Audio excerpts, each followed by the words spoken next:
Hey guys, welcome back to the Batar Project. I'm your host, Nick Batar. Today we have Hanna with us. Hanna, thank you for coming on. Thank you for having me. I put on, what was it, my story, and then you just said, oh, I want to come on the podcast, and we got chatting, and now you're here. Yeah, of course. I thought it was like a great opportunity to speak about what I'd like to speak about. So why not? The Thank you power so of much for social having me, media. though. Power of social media. When used correctly. Yes, when used correctly, that's correct. Awesome. Well, I guess before we start, we'll say a little trigger warning because today, it's going to be about eating disorders, which is going to be raw and may trigger some people. So if anyone's listening, that's going to be triggered. Maybe just skip forward towards the end. I'll put like a timestamp in where we've gone past all the raw and serious stuff. And yeah, enjoy this episode. So Hannah, you want to kind of introduce yourself and a bit of backstory on who you are? Yeah. Okay. So I'm Hannah, otherwise known as Fit Hanna on Instagram. I created my Instagram page in 2018. And the reason I created my Instagram page was, first of all, to spread awareness regarding weight loss journeys. And then it soon turned into actually exposing my eating disorder, which I kept private at the beginning of my page, just because of the judgment and the stigma related around eating disorders. And to be honest with you, only like one of my friends really knew about what was going on. So yeah, I wanted to I found someone on Instagram who I related to very much, and her name is Life of Binge Eater on Instagram. And she was the one that actually inspired me to speak about it and create awareness about it, because the more we hide it, the more less people know. And so by speaking about it on an open platform, obviously social media now these days, it's such a great way to get your voice out there. So being able to share my journey and help others along the way is like a really good feeling. I didn't think it would be where it is today, though. Yeah. And it takes a lot of courage, especially to share what you're sharing on social media, especially all those keyboard warriors out there. Yeah, that's correct. So, how scared were you making that first post about, binge eating and eating disorders? Yeah, like it was pretty nerve wracking, to be honest with you, because my Instagram was filled with a lot of people that I knew in my real life that had no idea. So to be able to put that out there, I honestly I ignored it. I like put it off for so long before I even like put it out there.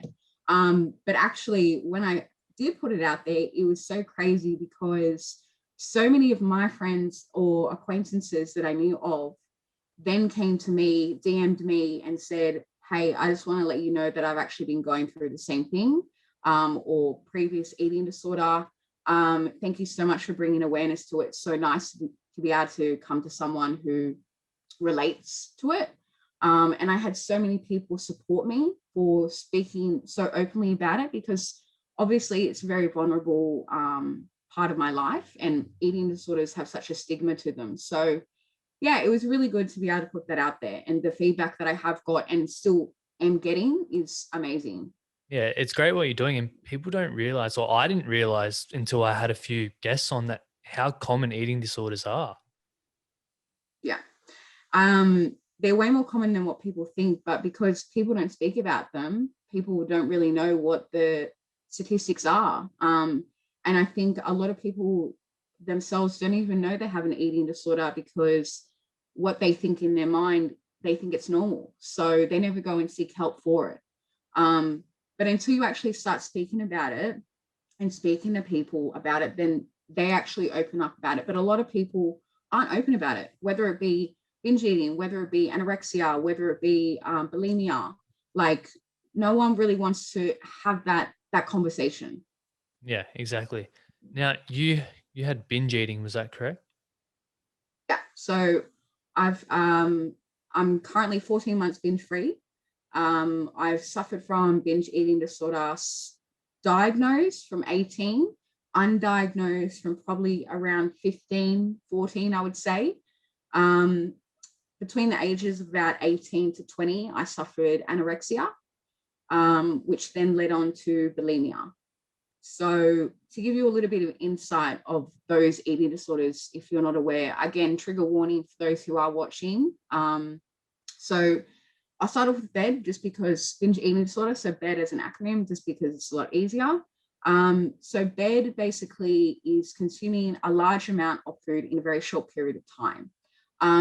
Now, binges can look very different for different people. So I'm going to speak on my experience.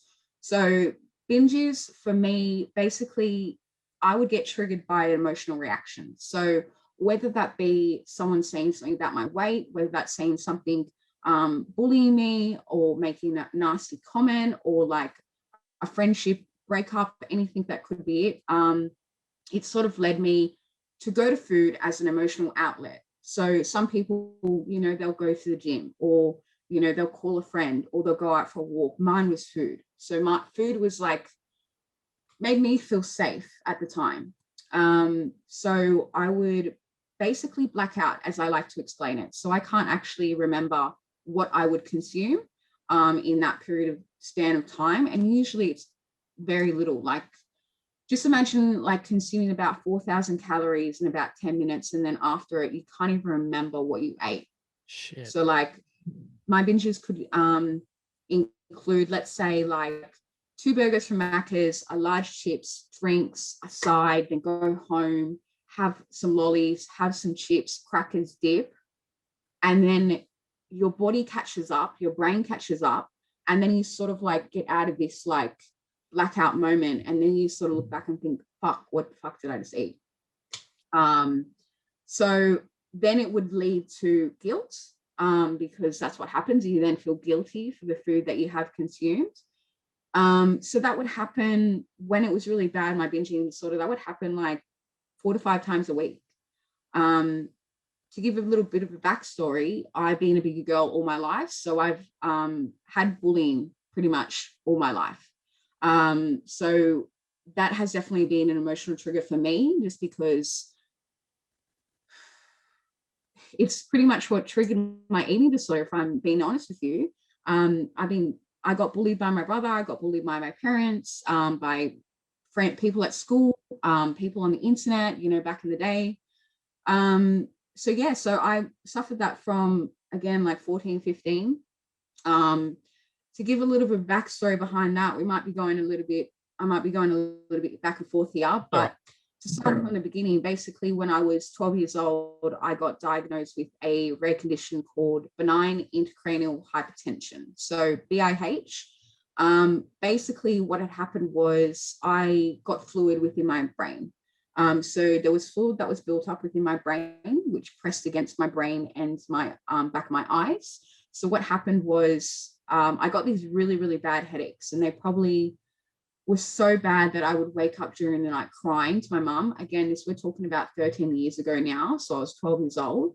And no Panadol, no Nurofen would help it. After about 2 weeks, I went to the doctor, and I had a slight cold at the time, and they said, oh, it's just part of the cold. Okay, no worries. So 2 days later, the headaches got just as bad. And my eye had actually turned into my nose. So one eye was forward, one eye was turned in, and I saw double vision. So from that point, the doctors were then, okay, well, you need to go to the hospital. So I went to the hospital. I was in hospital probably for like 10 hours. I went through 10 different doctors, and no one could diagnose me with whatever I had. I then had to get transferred to a different hospital, so Sydney Children's Hospital. I then had probably another 3 doctors. And then the last doctor, who, funnily enough, I went to school with his daughter in primary school. So I knew who he was, and he diagnosed me with the condition. Back then, it was actually really, really rare. I've actually come across someone through my Instagram that suffered it as well. And basically, the condition is caused by being overweight adolescent, and it's more common in girls than it is in guys. And it's got to do with being overweight. So they pretty much said to me when I was 12 years old, again, I just want to remind everyone that the fitness industry was completely different back then.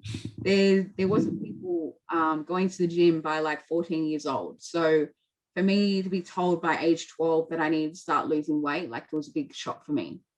My mum bought me a treadmill, but again, food was something that I still struggled with because, again, getting bullied throughout primary school and high school, food was my outlet. Food was something that was there for me when I had no one, if that makes sense. Yep.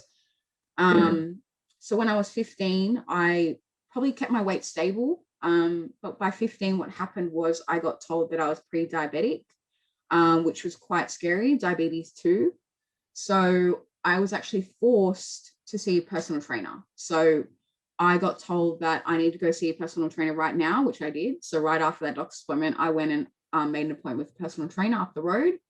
And that's pretty much what kicked off my fitness journey. But again, I fell in love with the whole fitness part. But again, it was just my food. And my personal trainer at the time just kept like going on, like, you need to fix your food, need to fix your food. Little did I know that I actually had an eating disorder. And again, not many people know what this binge eating disorder is. So I can't blame him for not knowing what it is, or what I had. Again, he's not a psychologist or a doctor, so he can't diagnose me. But I suffered some really bad mental health during that time, depression, anxiety. And by 18, I actually admitted myself to a psychiatric ward because my life was at risk. And within that psychiatric ward, they actually had an eating disorder unit. So I actually saw someone, a psychologist that was specialized in eating disorders. And she was the one that actually diagnosed me with binge eating disorder. So even though I was in there for mental health, I was still seeing someone in there for my eating disorder at the same time. And it was so crazy. Like, it was a big shock for me because I think people really get caught up with the idea of people who overeat, they just can't stop themselves. Yeah. They can't take control. When in reality, yeah, they can't. But some of those people could be suffering binge eating disorder where it's not them that's controlling them, it's their mind. So I got diagnosed and I was seeing a psychologist even after I got discharged from the ward. And I had so much information given to me. Like, I went through outpatient programs, I went through inpatient programs. I saw a psychologist continuously. But then I got admitted again to my psychiatric ward again. And that's when things changed for me. So I saw these girls on this eating disorder unit, and unfortunately, most of them did suffer from anorexia nervosa and bulimia. And it was so weird, Nick. Like, I saw these girls, and it was something in my brain that just switched. So instead of consuming 4,000 calories a day, my brain then switched to, let's consume probably 150 calories a day. So food was no longer my source for emotions. Not eating was my source of emotions. That's what I would do. I would starve myself. Yeah. And I lost about 10 kilos within 4 weeks. So quite rapid weight loss. I got down to my lowest of 80 kilos. And that went on like 2 years, as I mentioned. So I went through basically killing my body in a way, where it got to the point where I then started symptoms of like bulimia. So I would go into purges. So I would consume the food that I have just eaten, but I would then make myself throw up because in my brain, I thought that food was going to make me fat. So I thought, I don't want it to make me fat. Let's just get that out. And if it wasn't purging, it was laxatives. And I'm not talking like one laxative, I'm talking like 10. And obviously that would be like overkilling it, but that's what my brain thought, oh, one laxative isn't enough, let me take 10. And it got to a point where the doctors then told me I've got permanent stomach issues now from it. So the stomach lining within my stomach got so broken down from the laxatives that now I can sometimes have continuous issues with certain food groups of eating, or when I get sick in general. So yeah, my life was again at risk at a point where they said, you need to stop what you're doing because you're literally going to deteriorate your teeth because of the, what is it, the acid within vomit. The laxatives are going to ruin your stomach lining, and you're going to have life-threatening issues if you don't stop now. So I went through a process of getting told by age 12 that I was literally going to die from a life-threatening rare disease. I then went through binge eating disorder, then to anorexia, then to get told again that I was literally killing my body again. And then it sort of switched again. So I lost my brother in 2017 from drug addiction, overdose, suicide. So that really triggered me. I turned back to food as an emotional outlet again. But this time it was probably the worst it ever has been, Nick, in my years of my eating disorder history. The food that I would consume would blow your mind. Like, to be able to show you what I would be able to eat, I would love to show you a picture. Yeah. But obviously, let's just say that if you saw what I'd eat, you would be disgusted within yourself, the amount of food that I would consume. I'm talking like 8,000 calories a day. Shit, really? And I gained 40 kilos. Yeah. This is like rough estimate. Now that I know more about calories counting and stuff, this is like rough estimate. Yeah, like 8,000 calories. I'd go to Macca's, I'd go to KFC, I'd have like 4 packets of lollies, I'd have a packet of chips. How does your body hold all that down? You get to the point, Nick, where you can literally feel the food at the top of your throat. Like, and there's points where I've actually thrown up because I've overeaten that much that my body is like, we can't handle what you've just consumed. And yeah, I would just throw up. So your body can't hold it because, like, obviously your stomach is so small, but eating those amount of foods continuously every day, you're going to stretch out your stomach, and more it can hold more food. Yeah. So yeah, it got to a point where I had gained 40 kilos. So we've gone from 80 kilos to 40 kilos in about, I'm going to say about 3 months. So a very, very short period of time. I then had this moment of like, I have lost control. I will never be able to go back to where I was. I would never be able to be on a fitness journey. So I actually went through with the thought of weight loss surgery, and I went through a consult. But after a couple of consults, I actually got knocked back because of my eating disorder. Because someone who does get weight loss surgery, if you do have a history of binge eating disorder or anorexia, and you go through weight loss surgery, you can pretty much undo what you've done, depending on which surgery you were to go with. Or it can also be life-threatening. Like, imagine the acid that you would be building up in your stomach by throwing up every time, or by overeating. What's going to happen to those stitches? Are they going to burst? So that was probably like a light bulb moment for me, Nick, where I was like, okay, I can't get surgery. I can't go through that option, that route. What do I have to do? So I went through a stage in 2018 again, where I created my page. So in 2017, I lost my brother. 2018, I created that Instagram page to help me get back on board. I couldn't bear to look at myself in the mirror. I was a size 20 to 22. From being a size 10 to a size 22, like, it really does mess with your brain and the way that you perceive your body.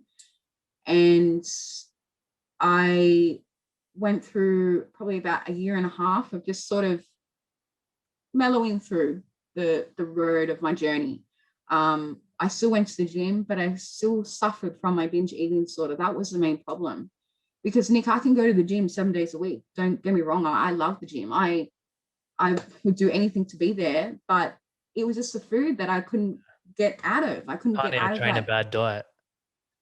Yeah, exactly. And that's what I say. Like, you can't out-train a bad diet. Like, you can eat what you would like, obviously within control, if you remain in a calorie deficit and lose weight. But if you're overeating that calorie deficit and you're training, it doesn't add up. Like, the weight isn't going to add up.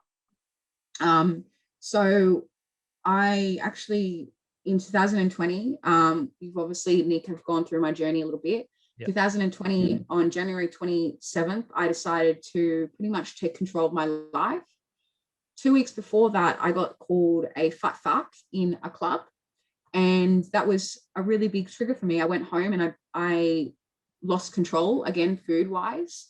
And I cried so much. Like I literally made a big video about it. Like it really, really did hurt because I haven't heard that word fat fuck in a very long time. So January 27th, I decided, okay, I've got all this knowledge. I've gone through inpatient, outpatient. I've seen psychologists. I've got books, papers worth of information provided to me to be able to help me for my recovery.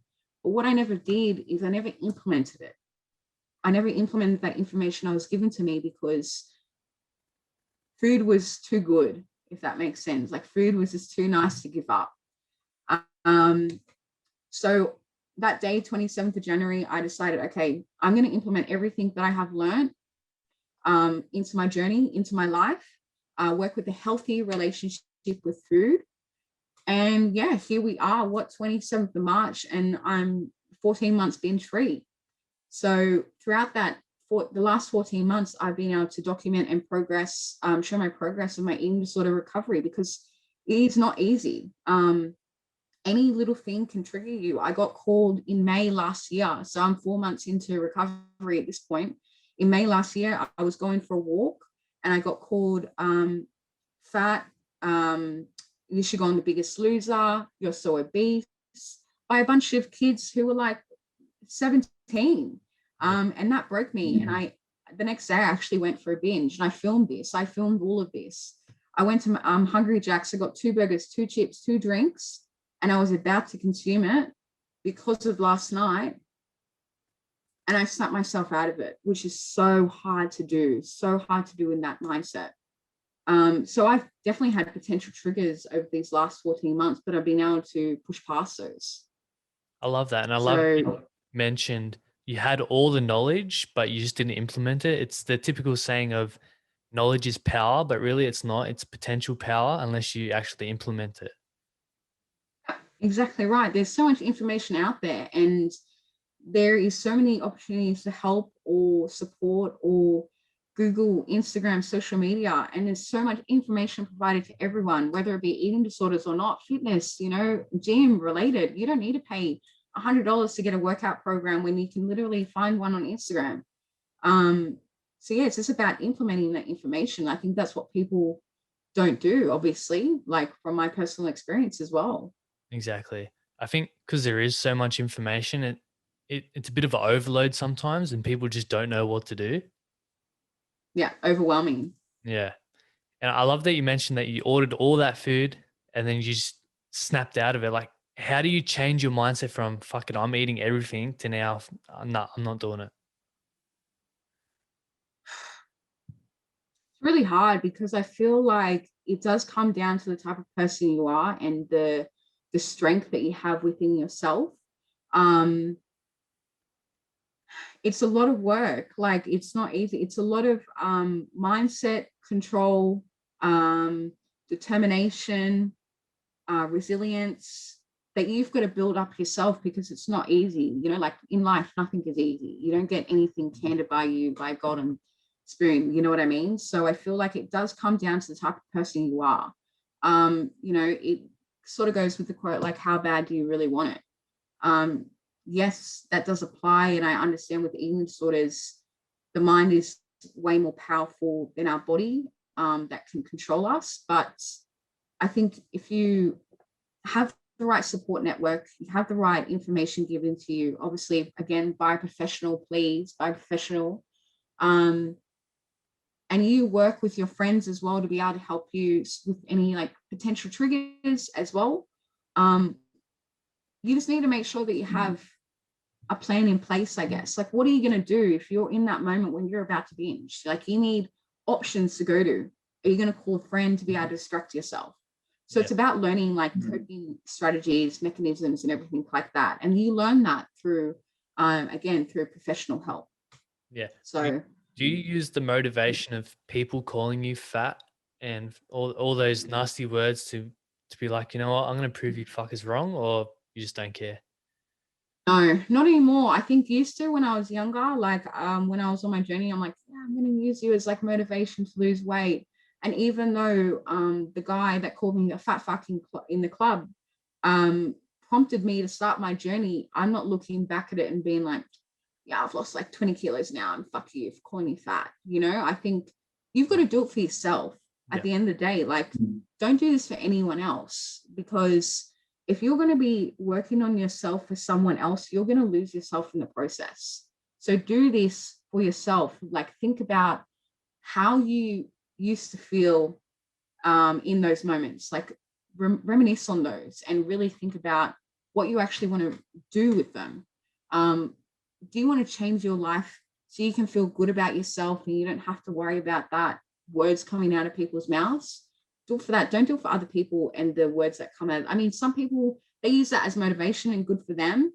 But for me, no, because like I could get called fat when I was 80 kilos anyway. So society is in a way anyway. Like, you're going to get called names no matter what. So if you rely on that, you're just going to burn yourself to the ground. 100%. I guess you can only use that, in the beginning, like you kind of said you used, but it's only going to get you so far.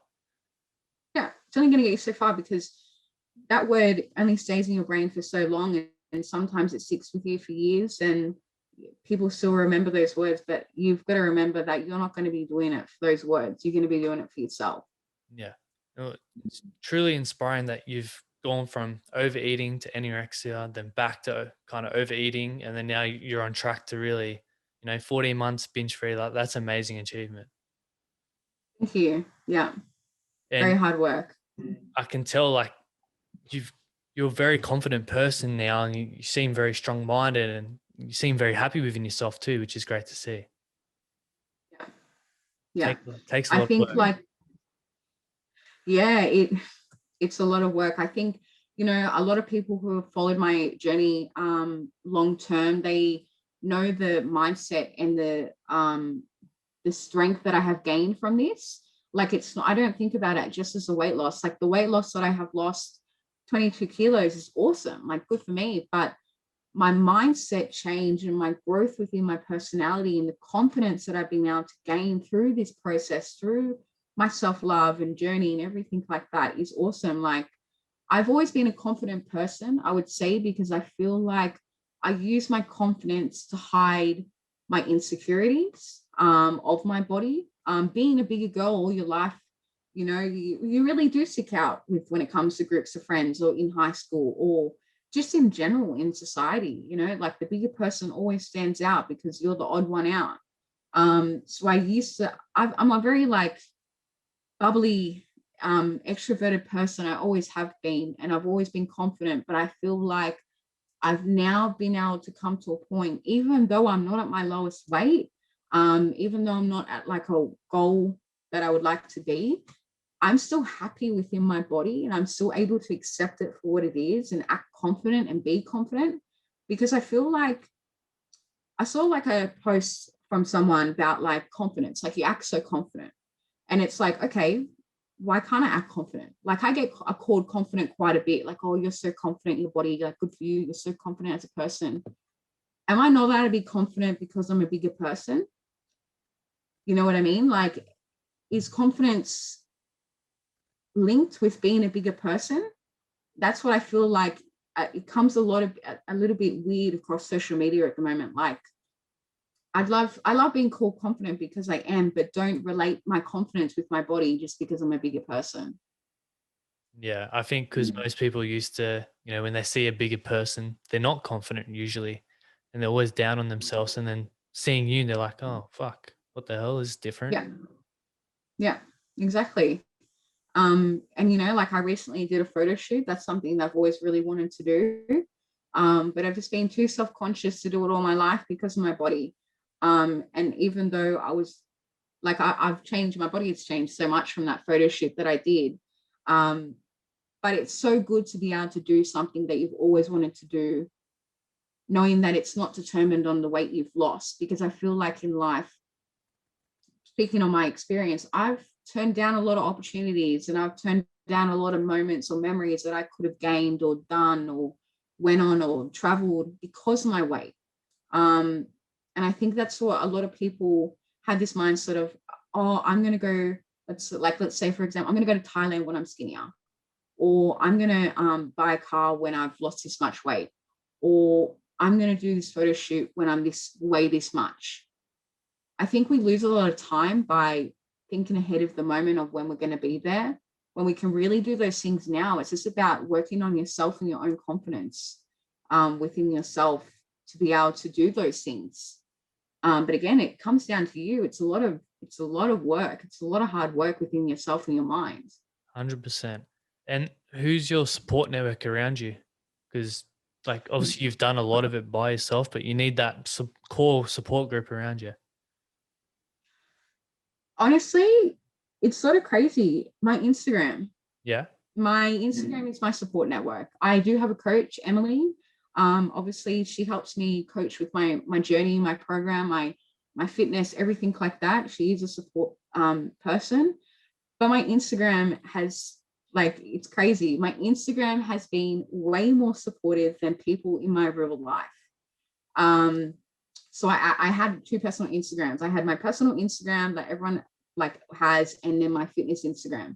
I eventually deleted my personal Instagram last year because I realized that what I got from my fitness Instagram could not compare to my personal one. When I went on my personal one, it would get me down. I'd be depressed. I'd hate to go on it. I'd hate to post.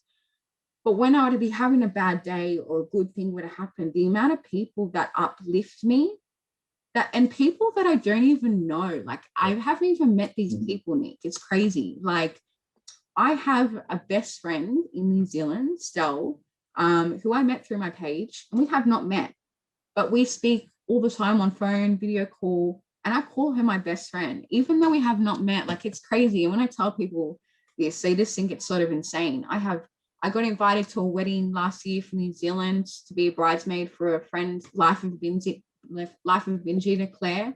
She invited me to be her bridesmaid. I've made so many good friends that I'm able to call my support network through Instagram, because I can rely on them, because again, they've gone through a similar journey. They understand in a similar aspect on the same level that I might be going on. So I feel like if I didn't have them, I don't know what my life would look like right now, if I'm honest with you. Yeah. You've built an amazing little community there. And it's great to see, you being vulnerable has inspired other people to also, be vulnerable within themselves, and ultimately crushing the stigma around eating disorders and mental health. Yeah, definitely. I think I've come across a lot of people who have messaged me and they had no idea what binge eating disorder was, or they've come to me and said, I think I actually might have binge eating disorder. Where do I go for help? So again, I'm just going to put this for people who are watching. If you do feel like you do have binge eating disorder, anorexia, bulimia, whatever it may be, please do not self-diagnose yourself and see a psychologist who is experienced within eating disorders. I just wanted to put that, like, FYI out there, because I find a lot of people come to me, they self-diagnose themselves, and you can't self-diagnose yourself because you don't know what you really have. You might not actually have an eating disorder, which sort of relates to the topic of like overeating and binge eating. Yeah, there's stigma around that, as in, like, yes, people have a bad day and they'll go home and they'll overeat, but that doesn't mean you have a binge eating disorder. Correct. Like, the frustration I get within this topic. I literally had a post sent to me the other day from someone who posted on the Instagram. Made me so angry, so angry. This person basically said, everyone has binge eating disorder because everyone overeats. You choose to have an eating disorder. You choose to have binge eating disorder. I absolutely lost it. I messaged this person who actually followed me and has followed me since 2019. And I messaged her and I basically said, look, you are not a psychologist. You're not a doctor, so you can't tell the people that you have on your Instagram that everyone has a binge eating disorder, because again, you're putting that in their brain. Yeah. Oh, because I overeat, I have an eating disorder. And then you're creating the continuous cycle of stigma around binge eating. Because again, what I said earlier, people think because people overeat, it means that they don't have an eating disorder. People don't know that overeating and consuming a large amount of calories, losing control of your mind, is an actual eating disorder. And I think a lot of people get that mixed up. Like, look at me now. Like, again, I might not have binges, but I definitely overeat. But it does not mean it's a binge. There's a complete difference. Overeating is consuming more than what your body needs, or what your body is craving. But binge is controlled by your mind. So your mind takes control over what you're consuming. Again, it's different for everyone. It could be a short, like a mini binge, or it could be a big binge, but it's your mind that's controlling you. And I basically told her how it is. I said, please refrain from using binge eating disorder and overeating within the same sentence, because it's two completely different things. She came back and then said, I do actually have binge eating disorder. And I thought to myself, okay, well, if you do have binge eating disorder, that you would know that there's a difference. You would know what you're saying is creating a stigma, and you would know that you just contradict yourself as well. I just said this to someone earlier today, like, she just contradicted herself. She just said, you choose to have binge eating disorder, but then you just said to me that you have an eating disorder. So again, you're just contradicting yourself. Yeah. You're now saying that you actually choose that. So that's why it's really important to create this awareness of people, because I feel like so many people within society today have such a negative outlook on people who are overweight. They can't control their food, or they just need to eat less, or they can't have macas, or whatever it may be. It's like, you don't realize that these people could be actually suffering an eating disorder, or something even further beyond. Medication can make people put on weight. I think people look at someone's body and they determine, oh, they're unhealthy, or they're not trying to lose weight. People can look at me in the street today and they could think that I'm overweight, but mate, do you realize I've actually lost like 20 kilos? So yeah, it's really hard. I think when people think of eating disorders, they just think of anorexia. That's the main thing that people think of, but they don't realize that there's way more. There's more than bulimia and binge eating as well. There's OMAD, there's eating certain foods that you only can eat, and that's it. And there's so many different others. So yeah, it comes down to a lack of understanding and education. But then, like, how do we go about educating these people? Like, they don't teach it at schools. Exactly. Like, we can only really share it on social media. Yeah, exactly. But that's not, it shouldn't be like that. And I understand that people, I don't know if the education system doesn't want to speak about it because they don't want to trigger people to having an eating disorder, or whatever it might be. I don't know why they don't talk about it. But again, Nick, you probably know, like, we don't learn a lot in school that we can apply to our actual life. That's the problem. That's the missing part of the education system.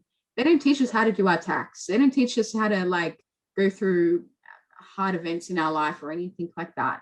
And eating disorders, I feel like, is something that we should be teaching people, not teaching people so it can trigger them or cause them to have an eating disorder or anything like that, but to create awareness, a social awareness on people and what they might be suffering. Yeah. Yeah.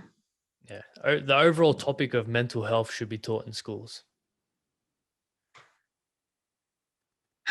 Yeah, because again, I believe where the is it happening? Education system's broken. So definitely, like, education system is focusing too much on subjects and not enough on life, not enough on life events, not enough on what can actually happen in life, or mental health, mental illness, like. Yeah, I figure. Yeah, well, we could go on about that for ages, right? Oh, that could be a whole new podcast on that. Yeah. Oh, now, you obviously have a healthy relationship with food now. What does that look like? Yeah. So obviously, having an eating disorder, you create this good and bad. So you have good foods and you have bad foods. And I've been able to work past that and understanding that there's no such thing as good and bad foods. So people got to understand that there may be foods out there that may not be as nutritious. For example, lollies, chocolate, McDonald's, KFC, and they stigmatize that as a bad food because of what, again, how society perceives these type of foods that are out there. But you can consume these foods. They're not a bad food. You just have to have them in portion control, really. Yeah. Obviously, if you're going to be having macas every day, would like to know what your liver looks like or your stomach or anything like that, or your cholesterol. But by creating this good and bad stigma with food, right, you create a bad relationship with foods in general, because you then deprive yourself of these bad foods, right? But your body actually wants those and craves those. Like, again, I can't speak for everyone. I'm speaking on behalf of myself. I'm a sugar addict. So I would freaking eat 4 bags of lollies, like I said, in a binge. So I relate that as a bad food because that was my binge food. That was the food that I didn't want to eat. And as my anorexia mindset, that food's going to make me fat. So what I did and what I worked on is what they taught me, again, in all the programs and all the people that I have seen, is you can implement these foods in your day-to-day life, but have them in a control where you're not restricting yourself from them. Because what happens if you restrict yourself from something that you crave, your body wants, or you see you want that, for example, like, let's say I've been thinking about sushi for 2 days, right? I'm restricting myself from sushi for 2 days because I have this mindset that it's a bad food. But what happens is I restrict myself so much that what happens is I end up binging on that food because I've deprived my body from it for so long. So when I worked on my healthy relationship with food, I got rid of this mindset of good and bad, right? And I didn't calorie count. I didn't do anything. I pretty much just ate foods that I wanted to eat. Again, I'm not saying that I ate fast food every day, but I still ate a nutritious whole foods, chicken, meat, rice, greens. And then if I wanted an ice cream, I'm going to get an ice cream. If I want a bag of lollies, I'll have a handful of lollies, and put the rest away. But again, this is obviously with working with professionals as well. So now I'm able to actually not even think of anything as a bad food. I think of that as whole foods and soul foods. So soul foods, again, is like foods that your body craves, lollies, chocolates, going out. So with working with my coach that I have recently, I've been calorie counting. I used to calorie count when I was younger. I don't recommend it for everyone. If you have an eating disorder, again, get professional advice, because it can be quite triggering seeing those numbers for people. And that's what I actually got taught when I went through my inpatient outpatient program. They wanted me to document my foods, but they documented it on an app that actually doesn't show what calories you're eating, because it can really mess with your brain. So my healthy relationship with food now pretty much looks like just the regular old thing. Some days I have fast food, other days I'm eating, protein shake in the morning, toasted sandwich, chicken and rice. Like it really does depend, but I'm able to consume all foods and have a healthy relationship with all of them and not feel guilty when I consume them either. And the best thing about it is now that I've worked so hard, I'm able to have a bag of lollies and have it for like a few days. Like that's like a non-scale victory. To be able to have a bag of lollies next to you for a few days and not consume the whole thing, for again, someone who is a sugar addict, it's like a victory moment. So yeah, it's really good. Yeah, I love that. And ultimately, it's all about balance, isn't it, Hannah? All about balance. You can still consume the foods that might not be as nutritious, but you just got to consume them on, again, a balanced diet. You're not going to be able to get the results if you're not hitting your protein or you're not consuming enough carbs that are like, bread and rice, not just like lollies. Yeah. And basically any food, even a healthy food, if you overeat that, it's not healthy for you. Oh my God, yeah. Like I found this food and it's like air fried broccoli. It's really weird. Like you look at it, you probably think I'm a weirdo, but and that would be seen as a healthy food in today's society. You would look at that, and that's in the health food section, and people would relate and be like, "Oh yeah, I'm going to eat that." There's like 300 calories in a bag. And let's just give you an idea. Like currently, I'm on 1,800 calories. Again, this can be quite triggering for people. So that's if I had like 2 bags of those, and it's only a little packet with like a handful of broccoli. If I had 2 bags, that's like half my calories gone for the day. Yeah. So I think a lot of people really associate the health food aisle with foods that are going to be healthy. But I don't think you realize the amount of, again, calories or carbs or fat that might be in it, but you just think it's a healthy food because it's in the health food section. 100%. Now, obviously, you're still on this weight loss journey. How focused are you on the scales? Or do you just, if you feel good and you're smashing it in the gym, that's all you worry about? Yeah. Um, the scales is something that a lot of people really focus on. Again, I've been there. I've been there for so long, Nick. I got to a point where I was addicted to the scales, where I would weigh myself 3 to 4 times a day, because I was so focused on that number. And with my recovery, I've been able to learn to accept that the scales don't determine my worth. What I see on the scales does not mean I'm worthless, or, I'm not as good as everyone else because I've got a higher number on the scales. I now focus it more on how I feel, like you said, and how I look as well, if that makes sense. So, how I look in my clothes. Is my clothes gotten looser, but the scales have stayed the same? People really focus on that number, but I think you've also got to realize if you're weightlifting as well at the same time, you've got to realize that you're building muscle as well. And those scales don't show that. That number does not show that. So I think people get too caught up these days on the scales. Yes, they are good.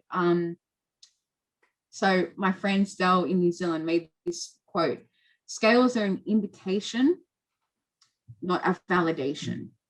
So basically they like indicate of what's going on, like what you're consuming, like is it helping you or is it not helping you, but they don't validate you either. So being able to step on the scales, like I could step on the scales this morning again, I've gained like 2 kilos recently. Like before, like we were talking like a couple of years ago, that would have triggered me into a binge. If I saw that scale number go up, that would be like, all right, I'm going to consume food now because I'm fat. So I'm able to look at the scales and be like, okay, they've gone up a little bit. What am I doing wrong? What have I done? But I'm not focusing on that number. I don't step on the scales every day now, which is again another victory. So I don't determine my worth on the scales anymore. I just use them to sort of document my progress and what's working and what's not. So it's so nice to not let a number determine how you feel. And that happens with a lot of people, even athletes as well, and bodybuilders. They get so caught up on those numbers, depending on what their goal is. Obviously, they need to. But I think if you're a person that is in recovery, a lot of them tell you not to weigh yourself. A lot of them professionals tell you not to have scales in your home because they're so triggering. And I think because society has created this whole thing about weight, I think people like are so determined to see that number go down, but you should be really focusing on how you're feeling in yourself. If you're feeling good, why do you care about what the scales say? 100%. But again, it comes down to a lot of self work, as I was saying before. Yeah. And I can totally relate because when I was younger, I'm a naturally skinny guy, and playing footy growing up, I was always told, you're too skinny, you're too skinny. I was like, oh, fuck. And I really focused on trying to put on weight, and I got to a heavier weight, but I wasn't happy. I felt like yuck. Just Yeah. no good And at all. I think that's what people think. Like, I think, they think that they're going to be happy or they're going to be better when they're at a certain weight, but that's not always the way. Like you were probably more happier within your body before you put on that weight, right? But you were so told by everyone around you that you need to be something else. And reality, when you got to that something else, you didn't feel any better about yourself, right? No, I actually felt like unhealthy because all that extra weight. Yeah. I Yeah. think, like looking back at it now, even when I was 80 kilos at my lowest point, I was not happy. I think a lot of people really think that their happiness is determined by their weight. Mm. How they feel is determined by their weight. But in reality, it's within yourself. How do you feel in yourself? Like, even though I'm not at my goal of a body desire, I'm still fucking happy. I'm still happy within my body. I still dress confidently. I still walk out of the house confidently. Like, to be able to be in clothes and feel comfortable, again, is such a victory for someone with an eating disorder. So happiness is not determined by your weight. I'm going to say that again. Like, do not determine your mental health, your emotions by what you look like. 100% agree with you there. And I love that you mentioned feeling good in your clothes. You put a post up recently about that dress that you bought and you couldn't fit into it. And now you can fit into it. What a great feeling that would have been.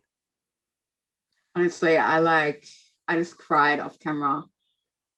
Like, I remember picking out that dress for a friend's wedding a couple of years ago. I have so many goal outfits. A lot of people who are watching, if they're on a weight loss journey, they would probably be able to relate to this. Buying clothes and hoping that you'll soon fit into it one day. And that was one of the dresses that I had bought. And I remember trying that dress on, as you can see by the video, and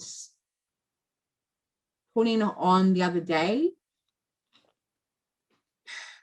Yeah, it's insane. It's not about the weight that I have lost. It's, again, like, I could lose 10 kilos and still be able to fit into that dress. But it was just so nice to know that I could zip up that dress when I couldn't even get past my hips. Yeah. So yeah, I felt bloody awesome after that. So you should, like, looking back of where you've come from to now where you are, like, it's fucking amazing. Yeah, definitely. I'm going to say this to people who, if they're thinking about starting in their journey, if they've given up and they're about to get back on, take photos. Take photos as much as you don't want to see yourself. Take photos in clothes so you can look back on, because the scales do not always show your progress. That's why I say don't rely on the scales.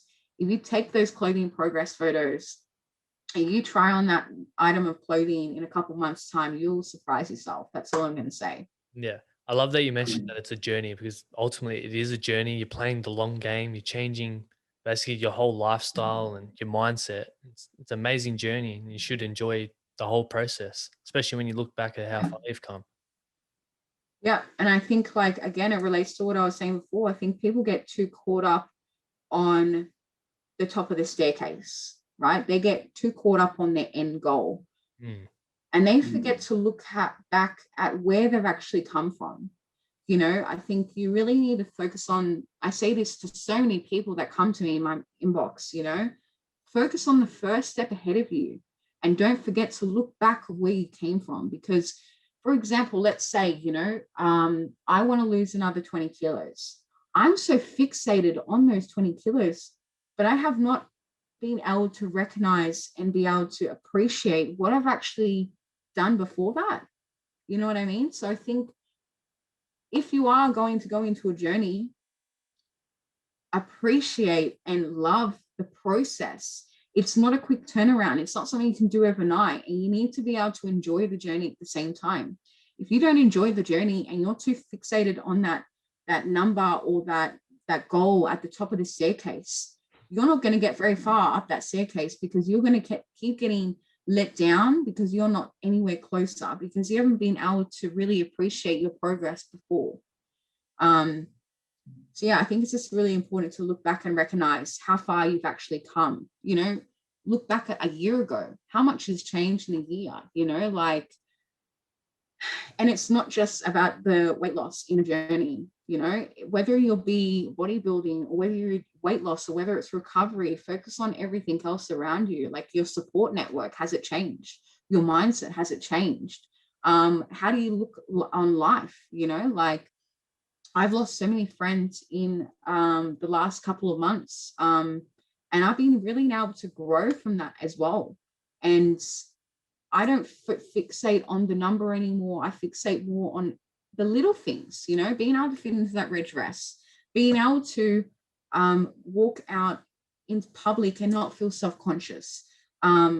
Do something like this, or do a photo shoot or anything. People are so fixated on that number on the scales. So if you are starting your journey or you're in your journey, just really, I want you to reflect on what you've actually done. And again, like for you, Nick, like I want you to really focus on in your journey of your podcast, of your business, how far have you actually come? Yeah. I think stop focusing on where you really want to be and start to appreciate where you are now. I bet you're in a way better place than day one. 100%. Like how far I've come. And last year I got stuck in a bit of rut because I was focused on the number of guests that I wanted to get on. And I was like, oh, I want that 50. Yeah. I want that 50. I got the 50, but I don't think I enjoyed the process of actually getting that 50. I just wanted that 50. And then when I got it, I was like, oh, okay, now what? Yep. Because you rushed the process and you didn't actually appreciate. It's a lot of hard work as well to get those 50 guests on. You want to be able to take your time to be able to listen to everyone's stories, and everything like that. So again, focus on every person that you have on your podcast. Exactly, which is why I've taken a step back and I'm just focusing one episode at a time and just giving all my energy to that one episode. And I'm loving it. Awesome. I love that. That's so good. I'm so glad to hear. Like you said earlier, like you're a mad extrovert.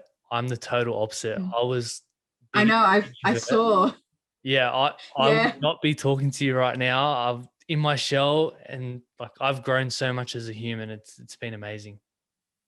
And you've got to be able to appreciate that. For someone who is an introvert to be able to do a podcast, that's a real pat on the back for you, Nick. Like, so you've grown as a person, you've been able to gain something from it, not only business wise, but personal wise as well. Again, you've been able to, you might not be a complete extrovert in your real life, but I'm sure you're a little bit more social, I would say, from day one. Am I right? 100%. Like I can go out now and I can be more social because I'm more confident within myself. That's awesome. I love that. It's so good. Thank you. And moving on, I guess this is a good segue into body positivity. Now we were speaking a bit about this in chat. There's a big debate around it. Well, what's your kind of take? So I feel like body positivity, the whole thing has been on for, I guess, the last couple of years since the industry has blown up, the fitness industry has blown up. But it recently this exploded into a volcano when James Smith came on and spoke about a magazine cover of someone who was overweight and speaking about body positivity, and it sparked a lot of talk on that debate. I actually haven't really spoken about it because it's just too controversial, and I just I don't want to go into that. But basically, I feel like there's a difference between being body positive and then not really implementing a healthy lifestyle, balanced lifestyle. I'm going to say, I'm not going to use the word healthy. So I sent you that TikTok. So I think a lot of people have come across this TikTok of this person speaking about, we're not creating body positivity, we're being able to accept the person of who it is. And I think a lot of people confuse that idea of being body positive and having an unhealthy lifestyle. So I guess my sort of outlook on it is, I feel like a lot of people will look at someone as is, whether it be on social media, whether it be on a magazine cover or TV, whatever it could be. And I think they make a prejudgment on that person. Because that person is overweight, that means that they're unhealthy, and that means that they're not trying to better themselves. But how do you know that that person right there is in a journey, in a weight loss journey, is in recovery from an eating disorder, without actually looking into it? Because people are so fixated on what they see, and they think, okay, that person is fat, so that means that they're trying to expose this unhealthy lifestyle of being fat. But no, really, it's just about learning to love your body the way it is. Being able to accept it for how it is. Like even if I'm 80 kilos, I'm still going to be not the ideal body type, because I'm going to have excess skin, and I'm going to have rolls, and I'm going to have stretch marks. Does that mean because I've lost, let's say, 40 kilos in that point, does that mean I'm trying to expose, an unhealthy lifestyle when you see a photo? Because I think it depends on how much they share as well, how much they're actually sharing on whatever platform they're doing. So I think, it's a huge debate.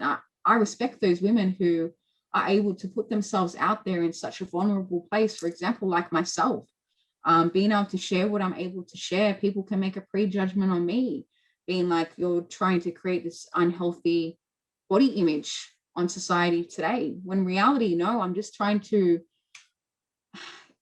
expose the realness and the rawness of a journey, and to be able to accept yourself in every part of it, whether you are big or whether you're tiny, whatever it may be. Yeah, 100%. And you mentioned ordeal body size. What There is no ordeal body size. Like people think that there is, but there's really not. Like everyone comes in different shapes and sizes. Like I don't get it.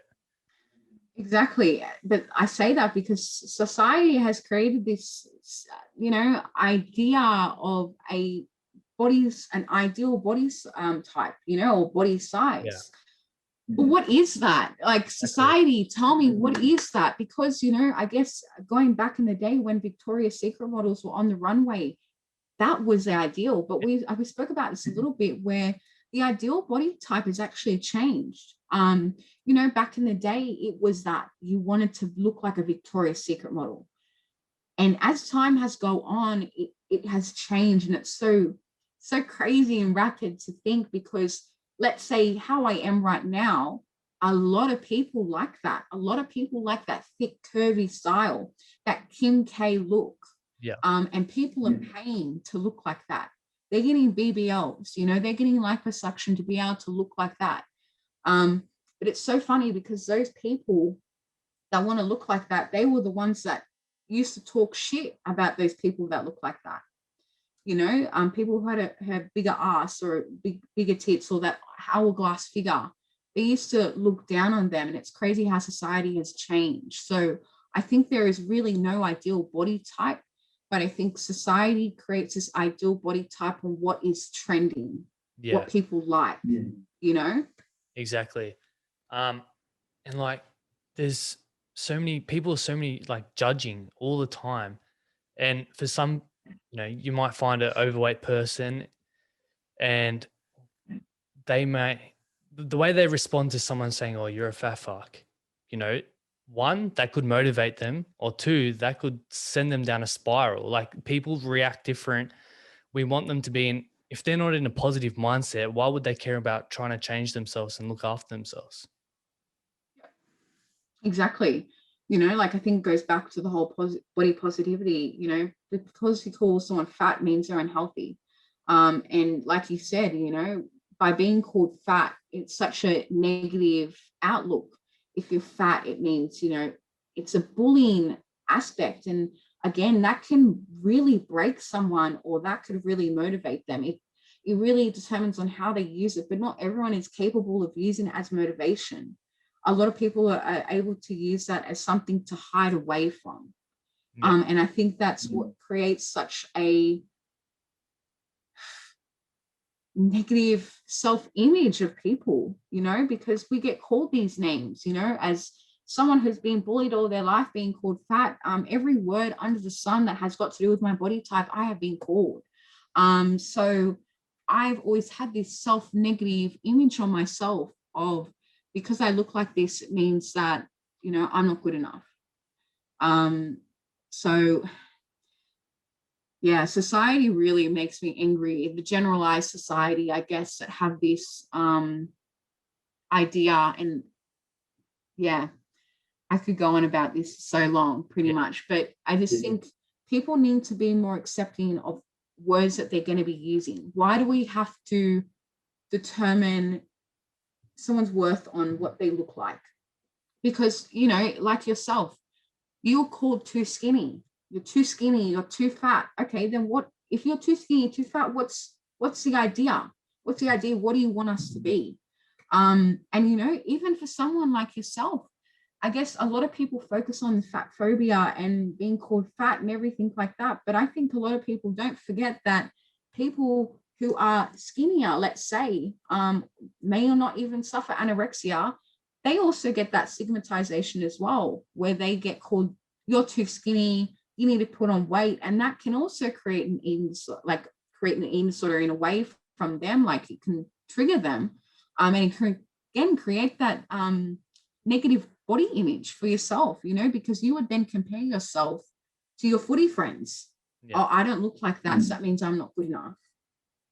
So there's too many. I wish people didn't use such negative words around body image in society. And I think even though however many people want to create awareness and break the stigma, I think we're not going to be able to do that. We're not going to be able to do that for everyone in the world, So if we can at least change a couple thousand people to be able to stop using this negative talk of too skinny and too fat, it would really help a lot of people to be able to change themselves if they really wanted to. But if they're happy, then why do we have to put those words on them, Exactly. Like, we're not living that life. Why do we have to push our shit onto them? Like, we need to stop focusing on Exactly. other people's physical attributes, because it's at the detriment of their mental health, which is, mental health is way more important than physical health. Exactly. Like when I have gone through like my mental health, like I didn't focus on the gym because I was too worried about keeping myself alive. So I think a lot of people really, it affects them. Mental health can be triggered by those words that people say. So I really wish, and if you are that type of person that is watching this and you make that stigmatization of being someone too fat or someone too skinny, pull back from that. Keep that to yourself. If you have your opinion, no problem.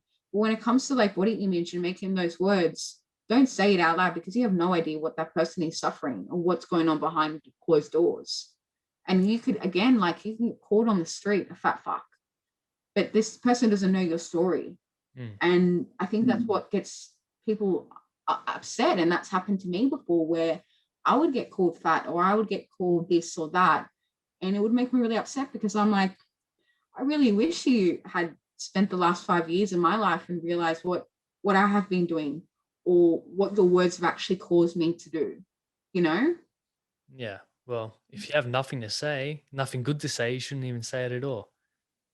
Exactly. Yeah, exactly. Wish our parents had taught, but again, not everyone can really do that. Yeah. Now, Hannah, what advice would you give to someone that's going through a similar journey that you've been through? Um, if you are, again, suffering eating disorder, or you may be suffering an eating disorder, my advice would be to seek professional help. Do not self-diagnose.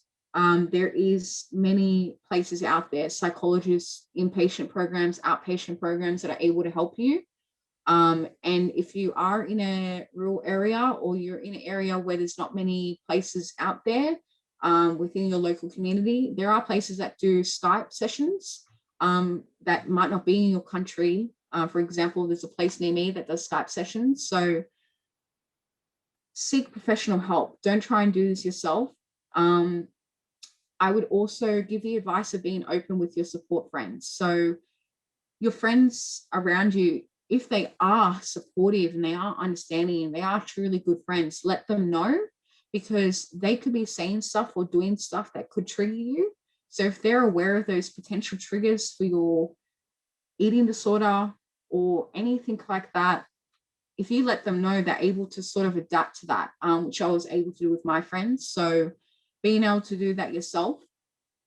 My biggest advice in your journey is love yourself throughout the process. Learn to love and accept yourself each day of how you are, and enjoy the journey. Because if you get too caught up on those scales or that number, you're not going to enjoy the process. And when it comes to the end of it, you're going to realize that you weren't even able to appreciate everything they have overcome, and document your progress. As hard as it is to look at yourself in the mirror and not being able to like what you see, to be able to look back on that is a really, really good feeling. Again, it's not focusing on scales. We're talking about dress clothing. We're talking about bikini, anything, whatever it may be. And set smart goals for yourself. That would be one of my biggest things. Is a lot of people create these big drastic goals of let's lose 40 kilos. I want you to sit down, again, go into Google right now and search up what SMART goals is. It's an acronym. Basically design goals that are miniature, that are you're able to achieve, and don't make them too drastic if you are starting out. Make them small and achievable. If you're someone that has not gone to the gym, I don't want you to see you saying, I want to go to the gym 6 days a week. Because I'm telling you right now, it's probably not going to be possible, because you need to learn to get into a routine. You need to learn to get into a rhythm. So make sure that you're, let's say, starting off three times a week. And once you get into that routine of doing 3 times a week, then you can up that, go to 4 times a week, 5 times a week. But yeah, learn to love yourself in the journey. And as hard as it is to steer away from all this negative talk, speaking to people and being open about your emotions can really help as well throughout the journey. Because I feel like whether you're on weight loss, whether you're on bodybuilding, where recovery, anything, the journey is so hard when you have all this negative self-talk or self-thoughts or opinions circulating around social media. So try not to get too caught up in that, because I promise you, you are not alone. There are people that you probably don't even know that are suffering the same thing as you, or you might know them and you might have any idea what they could be suffering. So I think be open, create awareness about what you're doing, create normalization about what you're doing. Yeah, that would be my advice for someone starting off their journey or being in a journey just like me. That's a great piece of advice. Thank you for sharing that. Now, Awesome. you mentioned goals. One of your goals is to hop on stage in the transformational division. Is that right? Yeah. So again, we're going back to when I was 15, when I was forced to see a personal trainer, I fell in love with fitness.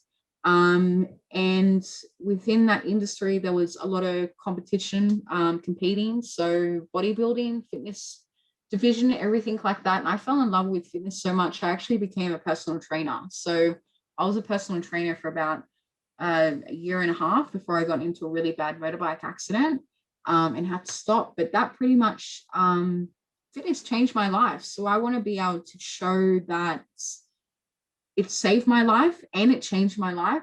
And I want to be able to show that on stage. So I actually didn't know about Transformation Division until I found someone on Instagram who won it back in 2019, Natalie.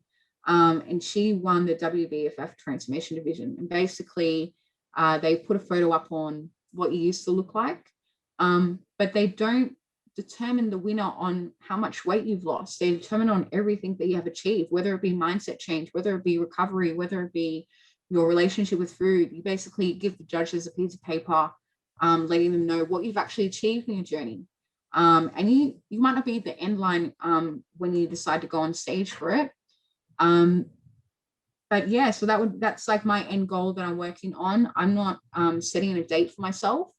For someone who has a history that I do, setting a date or a timeline for something like that can really trigger me, because if I'm not there, it can then mean, okay, I'm not good enough, or I create this like negative talk. So ideally, I would like to be on stage by next year, but if it's not next year, I'm not going to, be too down on myself. So yeah, transformation, that's like my end goal, to go on stage and pretty much show everyone what transformation I've had.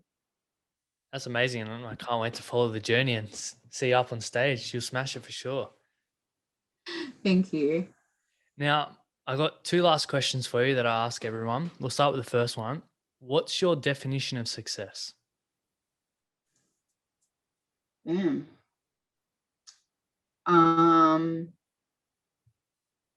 My definition of success, I guess, achieving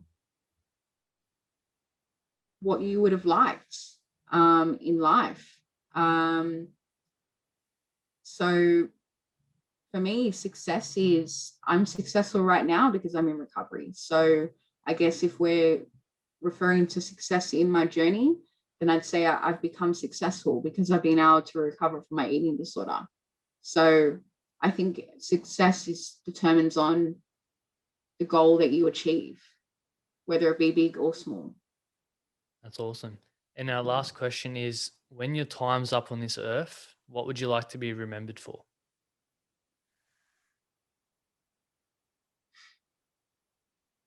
Um, my resilience in my journey, not like not ever giving up, being able to pick myself back up every single time I fall off. That's awesome. Well, thank you for sharing your whole story today. It's been great chat. I'm super grateful for you giving up your time to come on. Thank you so much for having me. I really appreciate it. It's awesome. And for all the listeners, I think we probably mentioned it earlier, but where can they find you on social media? You can just type in fit.hanna on Instagram. Everyone go over there, follow her journey. She's amazing. She's achieving so much, and from where she's come from, it's absolutely inspiring. Thank you all for listening. If you enjoyed this episode, please remember to like, share, and subscribe. Also, if you need any help, um, even mine or Hannah's inbox is always open, and also seek professional help. Thank you, guys. Correct. Thanks, guys.